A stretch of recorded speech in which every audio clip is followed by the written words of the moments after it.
గౌరవనీయులైన ఉప ముఖ్యమంత్రి, మనందరి అభిమానం చూరకొన్న నటుడు, ప్రముఖ రాజకీయ నాయకులు శ్రీ పవన్ కళ్యాణ్ గారికి, కేంద్ర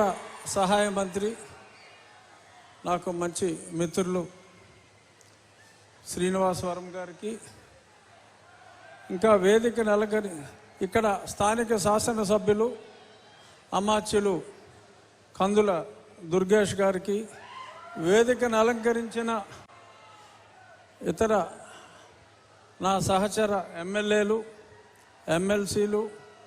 అధికారులు, అందరికన్నా ముఖ్యంగా ఇక్కడికి వచ్చిన పవన్ కళ్యాణ్ గారి జన సైనికులు, వీర మహిళలు అందరికీ నా హృదయపూర్వక అభినందనలు. ఈ స్కీమ్కి మరి గతంలో కూడా చిత్తశుద్ధి లేకుండా ఇలాగే ఒక శంకుస్థాపన లాంటిది చేయటం జరిగింది. కానీ ఈరోజు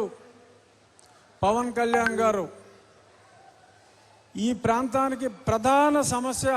తాగునీరు, ఈ తాగునీటి సమస్య మీద ప్రత్యేకంగా దృష్టి సారించి 2 సంవత్సరాల్లో పూర్తయ్యే విధంగా ఇంటింటికి హర్ ఘర్ జల్ అనే కేంద్ర ప్రభుత్వ కార్యక్రమాన్ని మనకిక్కడ 50-50 భాగస్వామ్యంలో నిధుల కొరత కాస్తో కోస్తో ఉన్నప్పటికీ కూడా ప్రజలందరికీ ఇచ్చిన మాట ప్రకారం తాగునీరు అందివ్వాలనే ఒక పవిత్ర ఆశయంతో ఆయన ఈరోజు ఈ కార్యక్రమానికి త్యాగశీలి పొట్టి శ్రీరాములు గారి పేరు మీద ఈ మంచి ఆలోచన కూడా ఆయనకే వ్యక్తిగతంగా వచ్చిన ఆలోచనని నేను భావిస్తున్నా. ఎందుకంటే చరిత్ర మర్చిపోయిన డొక్కా సీతమ్మ గారిని కానీ, ఇంకా దామోదరం సంజయ్ గారు, వీరందరినీ కూడా తిరిగి జన బాహుల్యంలో ప్రజలందరూ గుర్తుంచుకునేలాగా ఎవరికి వాళ్ళ పేరే, వాళ్ళ తండ్రి గారి పేరే పెట్టుకోవాలనుకున్న ఈ రోజుల్లో సమాజంలో గొప్పవారందరినీ కూడా మనం గుర్తు చేసుకోవాలనే ఒక చక్కటి ఆలోచనతో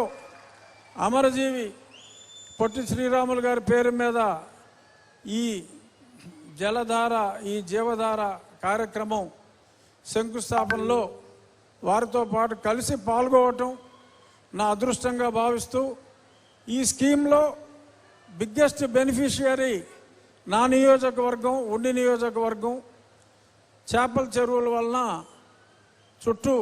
మరి గోదావరి ఉన్నా కూడా చాలా ఇబ్బంది పడుతున్నాం. రాబోయే 2 సంవత్సరాల్లో పవన్ కళ్యాణ్ గారి చేతుల మీదుగా ప్రారంభమయ్యే ఈ కార్యక్రమంతో ఈ ప్రాంత వాసులకి, మా ప్రాంత వాసులకి శాశ్వతంగా